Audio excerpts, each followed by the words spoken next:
আজকে আমরা শুনতে যাচ্ছি চলন বিলের ভয়ঙ্কর গল্প, মাছ খেকো পিশাচ। অনেক বছর আগের কথা। দুই বন্ধু একদিন রাতে চলন বিলে মাছ ধরার জন্য উদ্যোগ নেয়। তারা চলন বিলে গিয়ে নৌকায় উঠছে।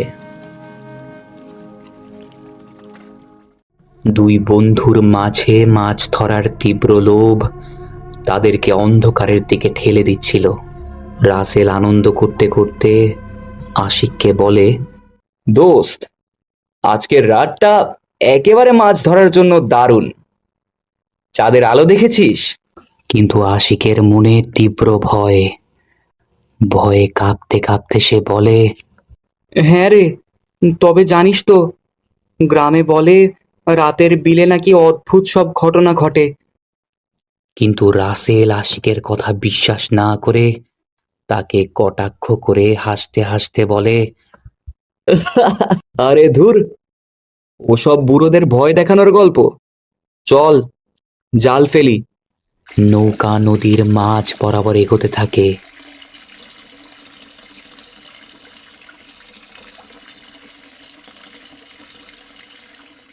আশিকের মাঝে ভয় আরো বাড়তে থাকে।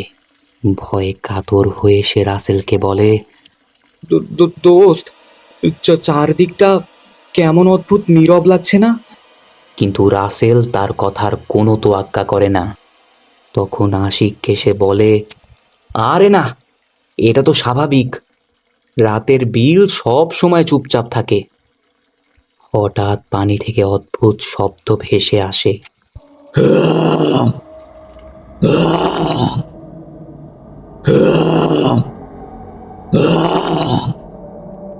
আশিক ভয়ে আঁতকে ওঠে, বলে, শুনলি? এটা কিসের শব্দ? কিন্তু রাসেলের মনে কেবলই মাছের বাসনা। চারপাশের পরিস্থিতি সম্পর্কে তার একটুও ধারণা নেই। তার মনের মাঝেও কোনো রকম ভয় কাজ করছে না। সম্পূর্ণ স্বাভাবিক অবস্থায় সে বলে, হয়তো বড় সড়ো মাছ। আচ্ছা চল, জাল ফেলা যাক। জাল ফেলার ঠিক পর অদ্ভুত সব ঘটনা ঘটতে শুরু করে। আশিকের কাছে মনে হচ্ছিল কে যেন জাল টেনে নিচের দিকে নিয়ে যাচ্ছে। সে তখন আঁতকে ওঠে, বলে, এ রে, কে টানছে জালটাকে? কিন্তু মাছের লোভে রাসেলের চোখ উচ্ছলতায় ভরে যায়। তখন সে ভাবে হয়তো বড় কোনো মাছ ধরা পড়েছে। তখন সে তীব্র বাসনা নিয়ে বলে, দোস্ত, মনে হচ্ছে একেবারে বিশাল মাছ আটকেছে। জোরে টানতেই পানির ফেনার ভেতর থেকে ভয়ঙ্কর দানব বেরিয়ে আসে। লাল চোখ, লম্বা চুল, ধারালো তার দাঁত, মুখে মাছের আঁশ ঝরছে। দানব তখন গর্জে উঠে বলে, আমার মাছ কেড়ে নিলি কেন? এই বিলে আমার রাজত্ব। তখন ভয়ে থর থর করে কাঁপতে কাঁপতে একজন আরেকজনকে বলে, আল্লাহ, এ কি জিনিস? দোস্ত, নৌকা চালা তাড়াতাড়ি। ঠিক তখন পিশাচ নৌকায় হামলা করে। পিশাচ নৌকার পাশেই ঝাঁপিয়ে পড়ে। নৌকা ভয়ঙ্করভাবে কেঁপে ওঠে। পিশাচ তখন লোভের দৃষ্টিতে তাদের দিকে তাকিয়ে বলে, আজ মাছ নয়, তোমাদের রক্তেই মেটাবো আমার ক্ষুধা। আশিক জোরে জোরে দোয়া পড়তে থাকে, আউযুবিল্লাহি মিনাশ শাইতানির রাজিম।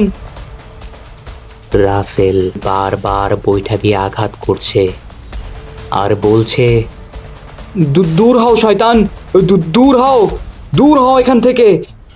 পিশাচ মুহূর্তেই পানিতে ডুবে গিয়ে আবার অন্য পাশে উঠে আসে। নৌকা দুলছে প্রবলভাবে। তাদের দোয়া ও তাবিজের তীব্র প্রতিবাদ ছড়ছে। মৃত্যুর শঙ্কা আশিককে পাগল করে তোলে।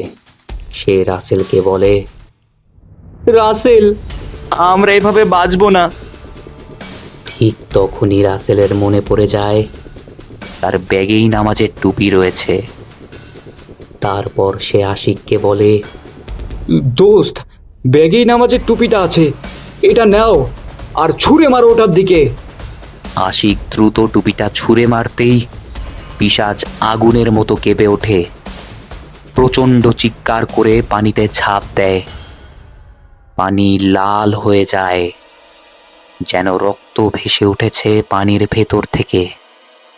পিশাচ দূর থেকে গর্জে ওঠে, বলে, আমি আবার আসবো, তোমাদের মতো লোভীরা বেঁচে থাকতে পারবে না। তীব্র বেগে তারা নৌকা চালাতে থাকে। আশিক শ্বাস নিতে নিতে বলে, দোস্ত, এ কি হলো? আমি ভেবেছিলাম ওসব কেবলই গল্প। ঠিক তখনই রাসেলের টনক নড়ে। লোভ থেকে সে বের হয়ে তার ভুল বুঝতে পেরে সে বলে, না, আসলেই এই বিলের রাতে মাছ ধরতে আসা মানে মৃত্যুকে ডেকে আনা। আশিক ভয়ে কাঁপতে কাঁপতে বলে, আর কখনোই রাতে এদিকে আসবো না। নৌকাটা দ্রুত তীরে পৌঁছায়। পেছনে বিলের মাঝখান থেকে আবার অদ্ভুত চিৎকার শোনা যায়, যেন অন্ধকারের পিশাচ নতুন শিকার খুঁজছে। তো বন্ধুরা, রাতের বেলা চলন বিলে লোভে পড়ে মাছ ধরতে যেও না, কারণ মাছ খেকো পিশাচ এখনো ঘুরে বেড়াচ্ছে।